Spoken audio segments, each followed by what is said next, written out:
Dear viewers, this video covers Juz 3. It includes the remaining 34 verses of Chapter Al-Baqarah and 92 verses of Chapter Ale-Imran. Now I'll start from this portion of Chapter Al-Baqarah included in Juz 3. Point number 1. Emphasis on charity. To Allah belongs everything. His throne extends to heaven and earth. No compulsion in religion. Allah brings out people from darkness unto light. Point number 2. Allah's power over life and death. Some examples. Prophet Ibrahim's dialogue with Nimrud, a man in the valley of death. Prophet Ibrahim asks Allah, how will he raise the dead to life? Allah's answer to Prophet Ibrahim. Point number 3. Allah blesses charity.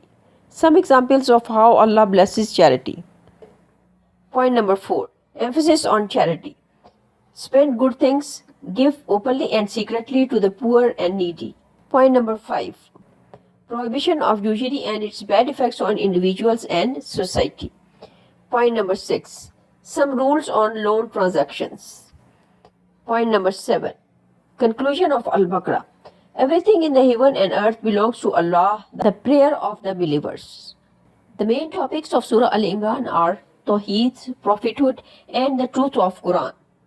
As Surah Al-Baqarah discussed the issues related to Bani Israel, Ale-Imran discusses some issues related to Christian community and their religious positions.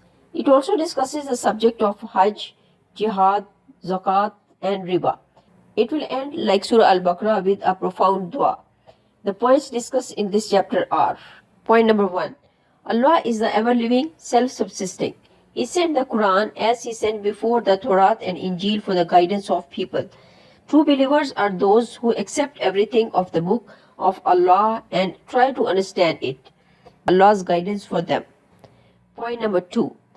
Those who reject the truth, their wealth and their progeny will not avail them anything against the chastisement of Allah. Point number 3. Allah bears witness of His own Tawheed as well as the angels and the people of knowledge. The religion acceptable in the sight of Allah is Islam. Point number 4. To love Allah, one must follow the Prophet. Obedience to Allah and His messengers are necessary for faith. Allah chose Adam, Noah, family of Ibrahim, and the family of Imran to guide humanity through them. Many prophets and messengers of Allah came for this purpose. Point number 5. Birth of Jesus and His true message. Jesus preached the message of Tawheed. His true followers are those who recognize Tawheed. Jesus' birth was miraculous, just as Adam's was miraculous.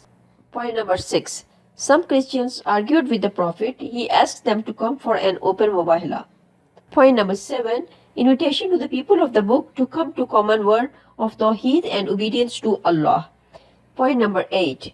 Some people of the book try to discredit Islam. Muslims are warned to be conscious of this challenge. Previous prophets and their scriptures confirm the truth of Islam.